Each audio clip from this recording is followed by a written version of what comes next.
धर्मशास्त्रातील झोपेचे हे 22 नियम पाळा. निरोगी टिप्स. दीर्घायुष्य लाभेल, कीर्ती वाढेल. सुनसान ओसाड घरात, तुटलेल्या घरात आणि निर्जन घरात एकटे झोपू नये. देवाचे मंदिर आणि स्मशानभूमी येथे झोपू नये. झोपलेल्या व्यक्तीला अचानक उठवू नये.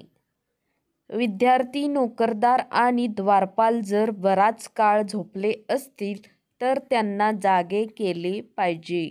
निरोगी शरीर हवे असेल तर ब्रह्ममुहूर्त म्हणजे पहाटे 3:40 ते 4:28 च्या दरम्यान उठले पाहिजे.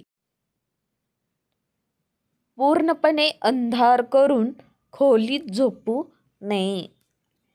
ओले पाय करून झोपू नये.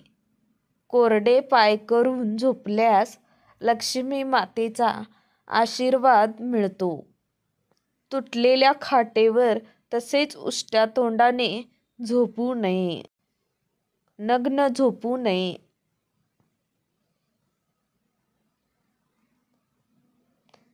पूर्वेकडे डोके करून झोपल्यास विद्या प्राप्त होते व शिक्षणात प्रगती होते. पश्चिमेकडे डोके करून झोपल्यास तीव्र चिंता निर्माण होतात. उत्तरेकडे डोके करून झोपल्यास तोटा होतो.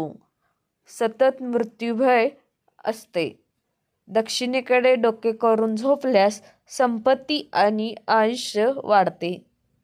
दिवसा कधीही झोपू नका, पण ज्येष्ठ महिन्यात दुपारी 1 तास 48 मिनिटे झोपू शकता.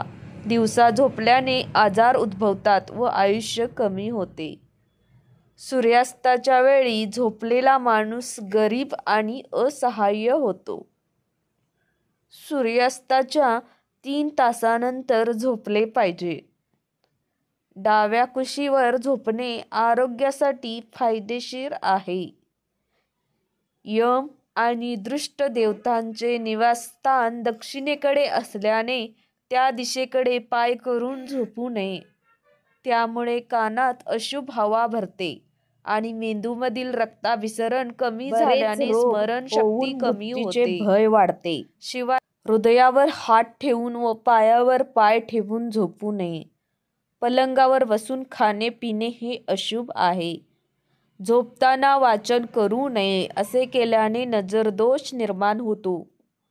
कपाळावर टिळा लावून झोपणे अशुभ आहे. म्हणून झोपेच्या वेळी टिळा काढावा.